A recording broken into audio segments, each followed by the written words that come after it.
UP BJP का बढ़ा कुनबा, दूसरे दलों के कई नेताओं ने बीजेपी ज्वाइन की। लखनऊ के पार्टी ऑफिस में सभी को कराई गई ज्वाइनिंग। विधानसभा चुनावों को लेकर बीजेपी 6 यात्रा निकालेगी। यूपी के हर जिले से गुजरेगी बीजेपी की यात्रा। बीजेपी प्रबंधन चुनाव समिति की बैठक में फैसला।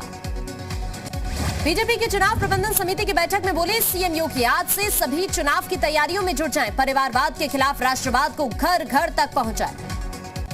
बीएसपी अध्यक्ष मायावती ने बोला केंद्र और यूपी सरकार पर हमला, कहा यूपी में हो रहा है मुसलमानों का उत्पीड़न। बीएसपी सरकार आने पर जाट, मुस्लिम और ओबीसी का रखा जाएगा विशेष ख्याल। मुफ्त राशन पर सरकार का बड़ा फैसला, दिसंबर से दोगुना राशन देगी योगी सरकार। अब 1 यूनिट पर 5 की बजाय 10 किलो मिलेगा। मार्च तक मुफ्त राशन। राज्यसभा के निलंबित सांसदों की बैठक में सदन के बहिष्कार का फैसला। कांग्रेस ने बुलाई थी निलंबित सांसदों की बैठक, दोनों सदनों में जोरदार हंगामा। राज्यसभा में कांग्रेस ने उठाया 12 सांसदों के निलंबन का मुद्दा। सभापति ने खारिज की विपक्ष की मांग, कहा सांसदों के निलंबन का फैसला अंतिम।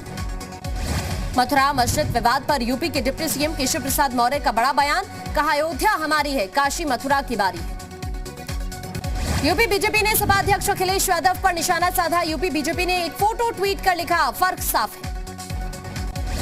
लखनऊ में बीजेपी के युवोत्थान अभियान का आज आखिरी दिन। बीजेपी ने की युवा मतदाताओं को साधने की कोशिश। पूर्वांचल एक्सप्रेसवे पर घमासान जारी, समाजवादी पार्टी ने चला दांव। सुल्तानपुर में एक्सप्रेसवे के किनारे 108 फीट ऊंची परशुराम की मूर्ति लगाने की तैयारी। यूपी में आज मतदाता बनने का अंतिम दिन। प्रदेश में 1 से 30 नवंबर तक जोड़े हटाए गए मतदाताओं के नाम। यूपी टीईटी पेपर लीक मामले में गिरफ्तारियों का सिलसिला जारी। प्रयागराज से 2 और बागपत से 1 गिरफ्तार। अब तक कुल 33 आरोपियों को किया गया गिरफ्तार। यूपी में विदेशी यात्रियों का होगा आरटीपीसीआर टेस्ट। मथुरा में पॉजिटिव 4 विदेशी आइसोलेट। महाराष्ट्र में दक्षिण अफ्रीका से लौटे 1000 लोगों की तलाश।